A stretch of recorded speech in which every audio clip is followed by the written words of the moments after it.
এই যেতে যেতে এইভাবে এইভাবে করে বা এইরকম করে মাথা উঠে, ঠিক আছে? নায়িকা বুঝে গেছে। নায়িকা বুঝছে? নায়িকা কি বুঝেছে? নায়িকার এইটা না, আমাকে দেন তো, আমি একটা খুশি। এই যে নায়িকা, আপনি বুঝতে পেরেছেন যে কি বলা হয়েছে? এত রং ছিটানো হলো, আধা কেজি রঙের এই অবস্থা, পুরা শেষ।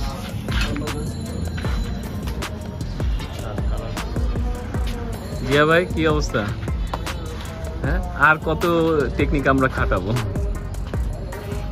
কি তুমি কাহিল? এখন তো আরো 2টা শাড়ি চেঞ্জ করতে হবে। কি হবে? সূর্য তো থামানো যাচ্ছে না। তুমি কেন এই ভোর 6টায় রওনা দিলা না? এখন হলো বৃষ্টির সিন আছে, বৃষ্টি হবে, সেটা হ্যাঁ ছাদ ভিজা বৃষ্টি দিয়ে তারপর এফডিসি থেকে আসতেছে। তুমি রেডি হও। রাতের সিন না, সন্ধ্যার পরে তো বৃষ্টিতে লাইট জ্বলবে, আগুন জ্বলবে, বৃষ্টি হবে, তুমি নাচবা, পারবা না? এই তো ধরেন ভাই, সাদাত ভাই, কি অবস্থা? আপনার কেমন লাগছে? আমার খুব ভালো লাগছে। কবিতার সিনেমা হচ্ছে। সিনেমা হচ্ছে? কবিতার সিনেমা হচ্ছে। কবিতার সিনেমা। ঠিক আছে।